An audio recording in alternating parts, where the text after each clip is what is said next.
Today we take a step back and reflect on the best films of 2010. Did your favorites make our lists? Who will take home the Oscars?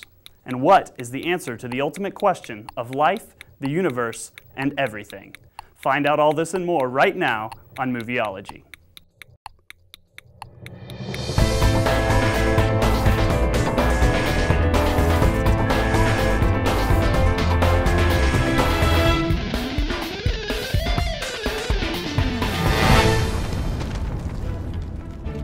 This episode of Movieology is made possible by the American Vision. Check out The Message Behind the Movie, How to Engage with a Film Without Disengaging Your Faith. This great book is available at AmericanVision.com right now. Welcome to Movieology, the show that spotlights the worldviews in the films you know and love, as well as the films you don't know and hate. I am Joseph Darnell. And I'm Stewart Adams. You can subscribe to our YouTube channel at movieology.tv. You can also like us on Facebook at facebook.com/movieology, or if you'd rather, you can follow us on Twitter at twitter.com/movieologytv. So we have a lot to talk about today because today's episode is about the Oscar nominations for Best of Picture from the 2010 films. And ordinarily we're just going to cover one movie per Movieology episode, review it, talk about its message, the quality of the film. And well, today we thought because the Oscars are upon us, we really should address these films from 2010. So Stewart's going to give 3 films of his favorite of 2010, his top 3, and I'm going to give you my top 3 from 2010 as well. But we do feel like we need to address each of the movies that were nominated for Best of Picture.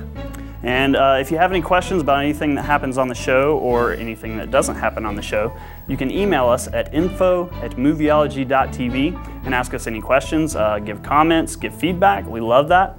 And maybe one of your questions will end up on a future show. So yeah, go right now and write us a message to movieology.tv before you ever even watch the rest of the show. All right, well, we have a lot to cover, so let's go ahead and jump right into the Compendium. The Compendium, the part of the show where we take a snapshot of the film narratives and productions of the 2010 Oscar Best Picture nominees. In 127 hours, a mountain climber becomes trapped under a boulder while canyoneering in Utah and resorts to desperate measures in order to survive. Next, Black Swan. A ballet dancer played by Natalie Portman wins the lead in Swan Lake and is perfect for the role of the delicate white swan, a princess, but slowly loses her mind as she becomes more and more like her evil sister, the Black Swan. The Fighter is a drama about boxer Mickey Ward's unlikely road to the world light welterweight title. His Rocky-like rise was shepherded by his half-brother Dickie, a boxer turned trainer who rebounded in life after nearly being overcome by drugs and crime. Next we have Inception. In a world where technology exists to enter the human mind through dream invasion, a highly skilled thief is given a final chance at redemption, which involves executing his toughest job to date, Inception. In The Kids Are All Right, 2 children conceived by artificial insemination and raised by 2 homosexual mothers bring their biological father into their family life.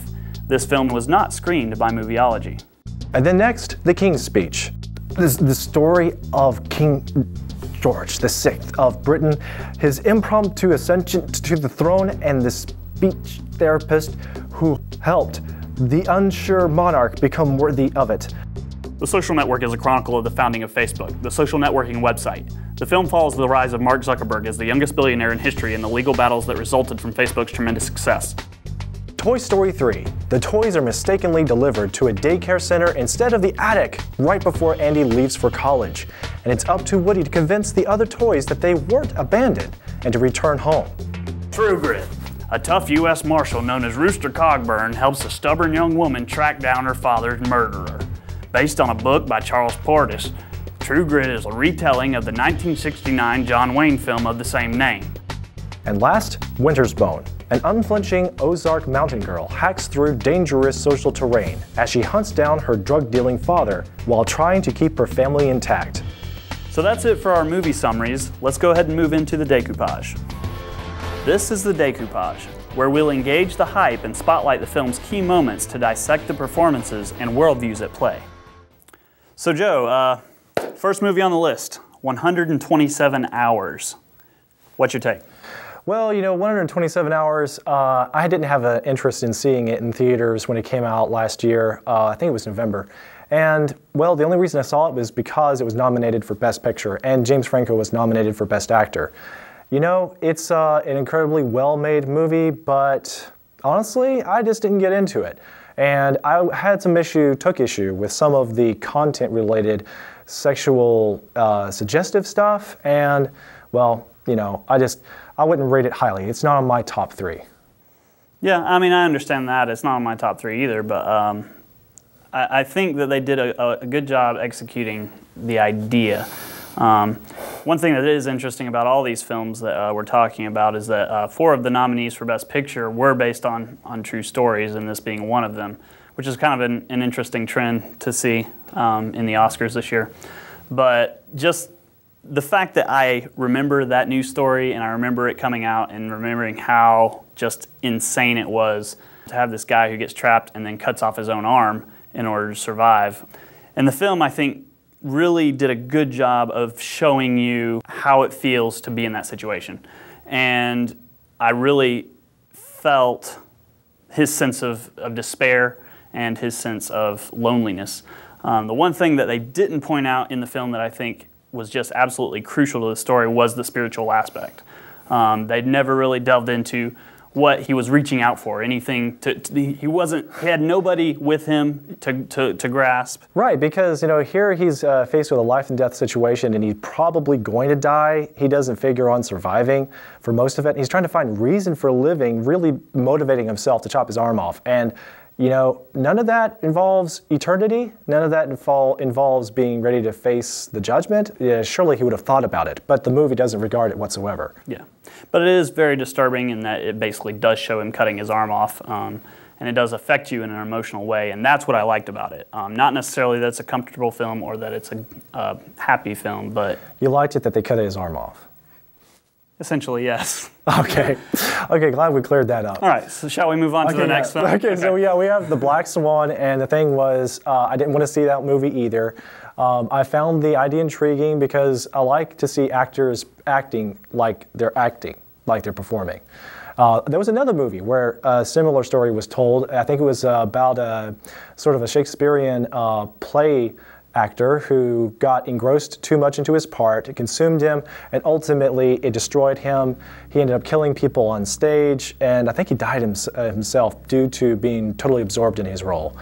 But with The Black Swan, it was sort of the same thing, but well, it's a very well-made thriller, but it's also just got lots and lots of unpleasant sexual immorality that did not belong in there to make it a pleasant or interesting, entertaining film.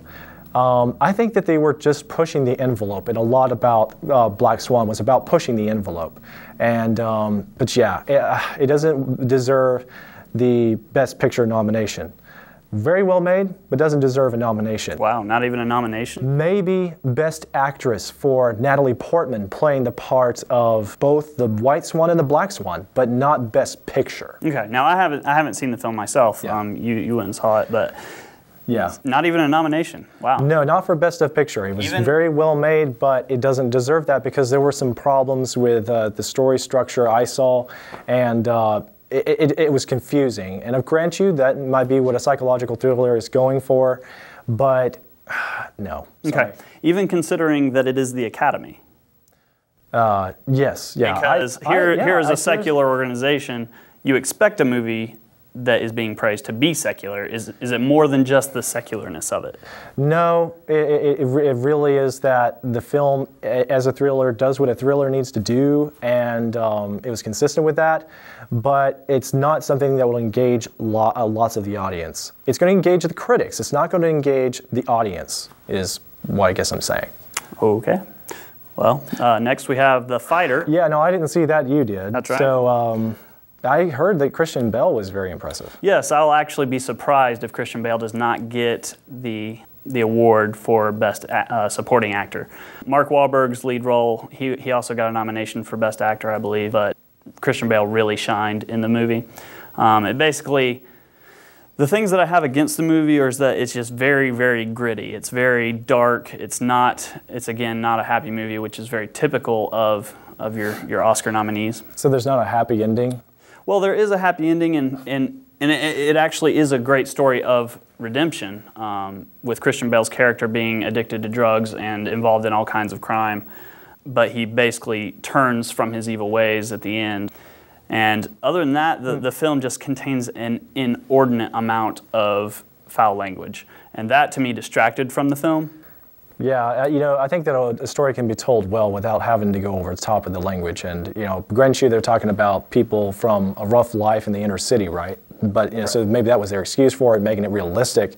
And you're talking about a bunch of fighters, so you don't expect them to, be pristine. Actually, exactly. I think the screenwriters were just really lazy and they only knew 4 words. So they just used those words a lot.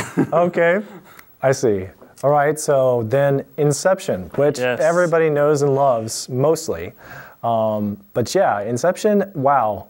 I saw it once in the theater and I wanted to see it many times over, but I just didn't get around to it. You saw it more than once in the theater, though. No, actually, I only saw it once in the theater, but yes, it's definitely one of those complex films that you want to see multiple times. For me, that's my genre. That's the kind of movie that I love. The complex plot that has all kinds of twists and turns in it, and then it all comes together in resolution at the end. And that's the kind of film that I thrive on. It's, Hitchcockian and M. Night Shyamalan-esque. Well, you said that it all comes together in the end, but technically we don't know what actually happens at the end. At least most audiences don't figure that they know what happens at the end. So, does it really end?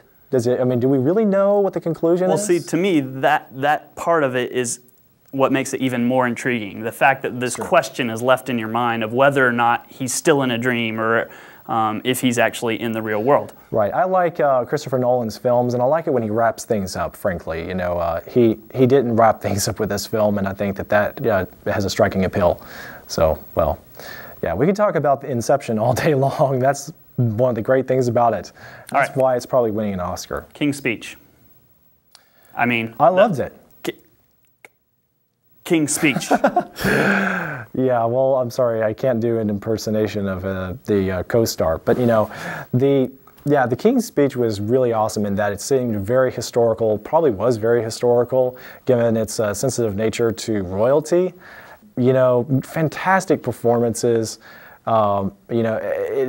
It felt very real and down to earth, simple, straightforward, and meaningful as it related to this man who had a real problem with his speech, which he was his own enemy, so to speak.